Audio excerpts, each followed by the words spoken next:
માણસોએ જાનવરોને સારા કહેવડાયા છે, બહુ જ સારું છે.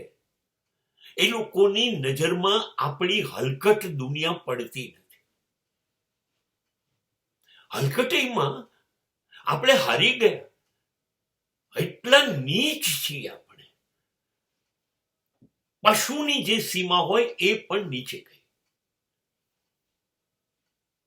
કોઈ 5, 10, 15, 20, 25, 30, 35 કોઈ બી ઉંમરની સ્ત્રીને ઉઠાઈ જવી અને એની પર 1 નહીં 2, 3, 4, 5 જણાએ બળાત્કાર કરવો અને પછી એને મારી નાખવી. તમે મને સમજાવો, આ માણસના ગુણ છે? આ માણસના ગુણ છે? તમને જે ગમ્યું એ તમે કરી લીધું. હવે તમને ખબર છે, તમે વધારે વર્ષો ખેંચી કાઢશો, કોર્ટમાં જઈ અને જજમેન્ટ લઈ આવશો. 15, 20 વર્ષ, 25 વર્ષ પછી જે સજા થવી હોય થશે.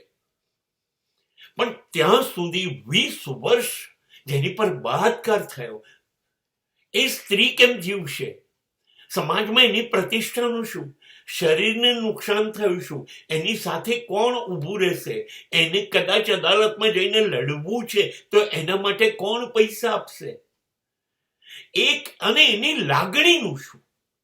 જ્યારે એક સામટા 2, 5, 10 માણસો કોઈ સ્ત્રીનું શરીર ચૂંથે છે, ત્યારે એ ચીસો, એ પીડા, એ વેદના એને કેટલી દરેક દિવસે વારે ઘડીએ એ આંખ બંધ કરી કે ખોલી રાખે. આ નરાધમો એના સ્વપ્નમાં આવશે, એના વિચારોમાં રહેશે, એ જીવી નહીં શકે, ધ્રુજી જશે. એનું શું? એનો ન્યાય કોઈ અદાલત આપતી નથી. માત્ર જાનવર અને જાનવર છો.